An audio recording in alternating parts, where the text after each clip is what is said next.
အားလုံးပဲမင်္ဂလာပါကျွန်တော်ရဲ့ channel ကနေပြန်လဲပြီးတော့မှကြိုဆိုလိုက်ပါတယ်ဗျဒီကနေ့ဗီဒီယိုမှာဆိုလို့ရှိရင်တော့ online ပေါ်ကနေပြီးတော့မှဘာအရင်ဒီမှမြုပ်နှံစရာမလိုပဲနဲ့ဝင်ငွေတွေ free ရှာလို့ရမယ် application app ကြောင်းတွေကိုဒီဗီဒီယိုထဲမှာပြန်လဲပြီးတော့မှ sharing လုပ်ပေးသွားမှာဖြစ်ပါတယ်ဗျကျွန်တော်တို့ဒီဗီဒီယိုမှာမစခင်မှာကျွန်တော်တို့ကပတ်စံထုတ်ဖို့အတွက်ဆိုလို့ရှိရင်ကျွန်တော်ပေးပဲအကောက်ရှိလား two money ရှိလားဆိုတော့အရင်ဆုံးဗရာတို့မိတ်ဆွေတို့အနေနဲ့စဉ်းစားဖို့လိုအပ်ပါမယ်ဗျဘာဖြစ်လဲဆိုလို့ရှိရင်တော့ကျွန်တော်ကကျွန်တော်ရဲ့ channel တွေမှာဝင်ငွေရရှိခြင်းမဲ့နီလန်းကောင်းတွေကိုမျှဝေပေးတာဖြစ်တဲ့အတွက်ကြောင့်မလို့ကျွန်တော်တို့ကအဓိက main ကပတ်စံထုတ်ဖို့အတွက်နေရာလေးတစ်ခုကိုကျွန်တော်တို့က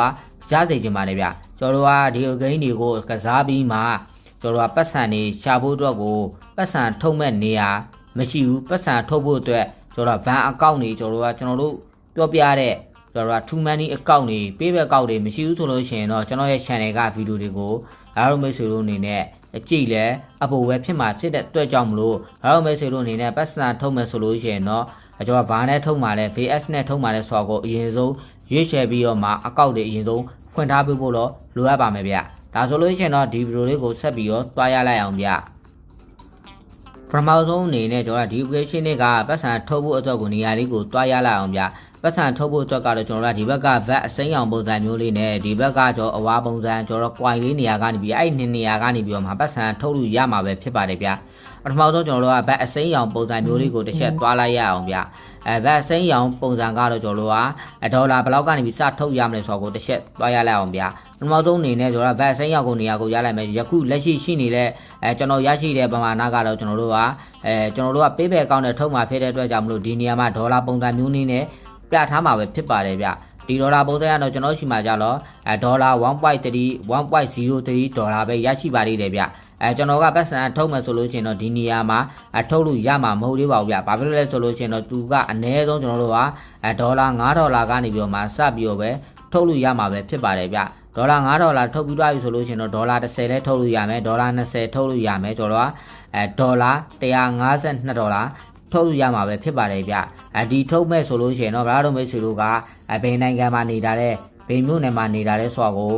့ရွေးချယ်ဖို့တော့လိုအပ်ပါတယ်ဗျကျွန်တော်တို့ကမြန်မာနိုင်ငံကနေပြီးတော့မှပတ်စံထုတ်မဲ့ဆိုလို့ရှိရင်တော့ကျွန်တော်တို့ကပေးပဲအကောက်ရှိဖို့တော့လိုအပ်ပါမယ်ဗျတကယ်လို့များပေးပဲအကောက်မရှိဘူးဆိုလို့ရှိရင်လည်းကျွန်တော်တို့ကဗလားတို့မိတ်ဆွေတို့ရဲ့ဒီထိုင်းနိုင်ငံမှာရှိတယ်ဆိုလို့ရှိရင်တော့ထိုင်းနိုင်ငံ region ဖွင့်ပြီးတော့မှဒီ software ကိုမတောင်းခင်မှာကျွန်တော်ကဘူဗီယန်ခံပြီးတော့မှကျွန်တော်ကဒီ application လေးကို download လို့လွှဲပါမယ်ဗျဒါမှဒါလည်းဗလားတို့မိတ်ဆွေတို့ကကျွန်တော် two money account နဲ့ထိုင်းနိုင်ငံကတကယ်ချင်းပေါင်းတင်းရဲ့ account ကိုလှမ်းတောင်းပြီးတော့မှပတ်စံထုတ်လို့ရမှာပဲဖြစ်ပါတယ်ဗျဒါကတော့ပို့ပြီးတော့အရေးကြီးပါတယ်ဗျအားလုံးမိတ်ဆွေတို့ကကျွန်တော်ကဘူဗီယန်မဖွင့်ခင်မှာကျွန်တော်ကဒီ application ကိုဖုန်းတစ်လုံးကနေ down လိုက်မယ်ဆိုလို့ရှိရင်ကျွန်တော်ကတော့မှားသွားပြီကျွန်တော်ကtwo money account လည်းမပေါ်ဘူးဆိုပြီးအဲ့ software ကိုပြန်ဖျက်ပြီးတော့မှပြန် down ပြီးတော့မှဘူဗီယန်ခံပြီးတော့မှကျွန်တော်တို့ကထိုင်းနိုင်ငံရဲ့ location ဘူဗီယန်ခံပြီးတော့မှ application ကို down မယ်ဆိုလို့ရှိရင်လည်းကျွန်တော်တို့ကtwo money ဆိုလဲထုတ်လို့ရမယ့်ငွေပမာဏဒီ application နဲ့ကိုပေါ်လာမှာမဟုတ်ပါဘူးဗျဘာဖြစ်လဲဆိုတော့ဒီ application တွေကကျွန်တော်တို့ကဖုန်းတစ်လုံးကို account တစ်ကောက်ထဲတာလက္ခဏာဖြစ်တဲ့အတွက်ကြောင့်မလို့ကျွန်တော်တို့ကဖုန်းရဲ့ device ID တွေကအကုန်လုံးကျွန်တော်တို့က register လုပ်လိုက်တဲ့ပုံစံမျိုးဖြစ်တဲ့အတွက်ကြောင့်မလို့ကျွန်တော်တို့ကဒီ application လေးကိုမတောင်းခင်မှာကျွန်တော်တို့ကဘယ်နိုင်ငံကနေပြီးတော့မှပတ်စံထုတ်မှလဲဆိုတော့အရင်ဆုံးရွေးချယ်ပြီးတော့မှဒီ application ကို download လုပ်ဖို့ကျွန်တော်ကဒီနေရာကနေပြီးတော့မှအကြံပြုချင်ပါတယ်ဗျဒါဆိုလို့ရှိရင်တော့ပတ်စံထုတ်ရမယ့်နေရာကိုကျွန်တော်တို့ကဒီမှာ$9ရွေးချယ်ပြီးသွားပြီဆိုလို့ရှိရင်တော့အောက်ဆုံးကကျွန်တော်ပေးပဲနဲ့ထုတ်မှာလားကျွန်တော်တို့က two money နဲ့ထုတ်မှာလားဆိုတော့အရင်ဆုံးရွေးချယ်ရပါလိမ့်မယ်ဗျဒီလိုမျိုးရွေးချယ်ပြီးသွားပြီဆိုလို့ရှိရင်တော့အောက်ဆုံးကwithdraw နေရာကိုရွေးလိုက်လို့ရှိရင်ကျွန်တော်တို့ပဲပေးပဲ two money တို့ကိုရောက်ရှိလာပါလိမ့်မယ်ဗျဒါမျိုးကျွန်တော်တို့ကပတ်စံနောက်ထပ်ထုတ်မဲ့နီလန်းလေးကိုကျွန်တော်တို့ကပတ်စံဘယ်လိုမျိုးထုတ်ရမယ်ဆိုလို့ရှိရင်နောက်ဗီဒီယိုမှာဆက်ပြီးတော့မှတေးကြဂနာနာကျွန်တော်ထုတ်ပြပေးသွားမှာဖြစ်ပါတယ်ဗျဒါဆိုလို့ရှိရင်တော့ကျွန်တော်ဗတ်အစိမ်းအောင်လေးပြီးသွားပြီဆိုလို့ရှိရင်ဒီဘက်ကကျွန်တော်တို့က coin ပုံစံမျိုးလေးကိုတစ်ချက်သွားရလိုက်အောင်ဗျဒီ coin ပုံစံမျိုးလေးကတော့ကျွန်တော်တို့ကအရင်ရှိရအတိုင်းပဲကျွန်တော်တို့ကပေးပဲနဲ့ထုတ်မှာလားtwo money နဲ့ထုတ်မှာလားဆိုတော့ဒီနေရာမှာရွေးချယ်ရမှာဖြစ်ပါတယ်ဗျကျွန်တော်ကတော့ဒီနေရာမှာကျွန်တော်ပေးပဲနဲ့ထုတ်မှာဖြစ်တဲ့အတွက်ကြောင့်မလို့ကျွန်တော်ပေးပဲကိုရွေးချယ်ထားတာဖြစ်ပါတယ်ဗျယခုလက်ရှိမှာတော့ကျွန်တော်ရှိမှာကြတော့ဒေါ်လာကျွန်တော်က0ပဲရှိပါသေးတယ်ဗျဒီနေရာကနေပြီးတော့မှဒေါ်လာထုတ်လို့ရမှာမဟုတ်သေးပါဘူးဗျဘာလို့လဲဆိုတော့ကျွန်တော်ရှိမှာဒေါ်လာမရှိတဲ့အတွက်ကြောင့်မလို့ထုတ်လို့ရမှာမဟုတ်ပါဘူးဗျသူထုတ်လို့ရမှာငွေပမာဏကကြတော့အနည်းဆုံးကျွန်တော်withdrawကိုနှိပ်လိုက်လို့ရှိရင်ဒီမှာဒေါ်လာ$0.2ကနေပြီးတော့မှစပြီးတော့ထုတ်လို့ရမှာပဲဖြစ်ပါတယ်ဗျဒီဟာကတော့ကျွန်တော်တို့ပတ်စံဘယ်လိုမျိုးရှာရမလဲဆိုတော့ပတ်စံထုတ်ပုံထုံနည်းကို ဘာလို့မရှိလို့ကိုမျှဝေပေးခဲ့တာဖြစ်ပါတယ်ဗျဒီပတ်စံတွေကိုဘယ်ကနေဘလို့ရတာလဲဆိုတော့ကိုဆက်ပြီးတော့မျှဝေလိုက်ရအောင်ဗျတော့ဒီအောက်ဆုံးမှာဆိုလို့ရှိရင်တော့ဒီအလဲကောင်မှာရှိပါတယ်ဗျမစ်ရှင်တွေရှိပါတယ်ဒီမစ်ရှင်တွေဖြစ်ပြီးတော့မှလည်းကျွန်တော်တို့ကကွိုင်နေပါရရှိလာမှာဖြစ်ပါတယ်ဗျဒီဘက်ကကွိုင်ရရှိလာမယ်ရှေ့ကနေပြီးတော့မှဒီကျွန်တော်တို့အတဲပုံပုံစံမျိုးလေးမစ်ရှင်လေးရလာမယ်ဒီကောင်လေးတဖြည်းဖြည်းနဲ့ပြေးလာပြီဆိုလို့ရှိရင်တော့အပေါ်ဆုံးမှာလည်းကျွန်တော်တို့ကပတ်စံရရှိလာမှာပဲဖြစ်ပါတယ်ဗျဒီကောင်တော့ကျွန်တော်တို့ကအမြဲတမ်းနေစဉ် daily test တွေကိုလုံးမတာနဲ့ဒီကောင်တွေကိုဘာလို့မရှိလို့ခံစားရမှာပဲဖြစ်ပါတယ်ဗျဒီ daily test ကလည်းဘာမှလည်းတိတ်ပြီးတော့ခက်တာမဟုတ်ပါဘူးဗျဒီနောက်က top play ဆိုတဲ့ဟာလေးကိုနှိပ်လိုက်လို့ရှိရင်ဒီမှာကျွန်တော်တို့က daily test ပုံစံမျိုးလေးသူအချိန်နဲ့9တိုင်းဆိုလို့ရှိရင်9မိနစ်ဆို9မိနစ်လောက်ဒီတိုင်းထားပြီးတော့မှကြည့်ရုံပါပဲဗျဒါမျိုးဆိုလို့ရှိရင်တော့သူ့ဟာနဲ့သူအလိုလို mission တွေကိုပြေးလာမှာပဲဖြစ်ပါတယ်ဗျဒီအောက်ဆုံးဟာကြတော့ကျွန်တော်တို့က top finish ဆိုတာကြတော့ကျွန်တော်တို့ကဒီမှာ video တွေကို ever ပုံစံမျိုး video တစ်ပုတ်ဆိုတစ်ပုတ်နှစ်ပုတ်ဆိုနှစ်ပုတ်ငါးပုတ်ဆိုရင်ငါးပုတ်ပုံစံမျိုးတွေဒီနေရာမှာကြည့်ရမှာပဲဖြစ်ပါတယ်ဗျဒီမျိုးကြည့်မှဒါနဲ့ဒီဘက်က mission တွေကိုကျွန်တော်တို့ကပတ်စံတွေကိုအကုန်လုံးရရှိလာမှာပဲဖြစ်ပါတယ်ဗျဒါကြတော့ကျွန်တော်တို့က mission ပုံစံမျိုးတွေစားရတာဒီမှာ invite ဆိုတာကိုတွေ့ရပါလိမ့်မယ်ဗျဒီ invite ကိုတစ်ချက်နှိပ်လိုက်ပါဒီ invite ကလည်းကျွန်တော်တို့ကဘာလို့မရှိလို့ကတကယ်ချင်းအပေါင်းလေးတွေစီကို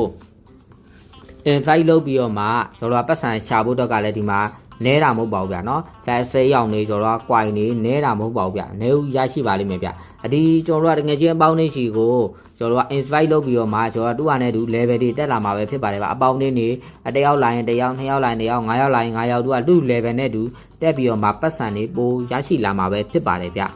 ဒီမှာကျွန်တော်တို့ချင်းဒီထဲမှာ game start ကိုတစ်ချက်နှိပ်လိုက်ပါမယ်ဒီ game start ကိုနှိပ်လိုက်ပြီဆိုလို့ရှင်တော့ဒီမှာတစ်ချက်နှိပ်လိုက်ပါနှိပ်လိုက်ပြီဆိုလို့ရှင်တော့ဒီမှာကျွန်တော်တို့ကဒီကောင်လေးကိုတွားပြီးတော့မှ level တွေတိုက်ပြီးတော့မှသူ့ကိုကစားပေးရမှာဖြစ်ပါတယ်ဒီလိုဟာတွေရှာတဲ့ဟာတွေကိုလုပ်ပေးရမှာပဲဖြစ်ပါတယ်ဗျဒီမှာဆိုလို့ရှင်ခွဲလိုက်လို့ရှင်ဒီမှာကျွန်တော်တို့ဒီမျိုး free coin ဆိုလို့ရှင်ရလာပြီဆိုလို့ရှင်တော့ဒီအောက်ကနေပြီးတော့မှဒီမှာ free base as ကိုတစ်ချက်နှိပ်လိုက်ပါနှိပ်လိုက်ရှင်တော့ဒီမှာကျွန်တော်တို့ခဏလေးစောင့်ပြီးတော့မှကျွန်တော်တို့ကတစ်ချက်စောင့်ပေးလိုက်ပါပါဗျခဏလေးစောင့်လိုက်ပါမယ်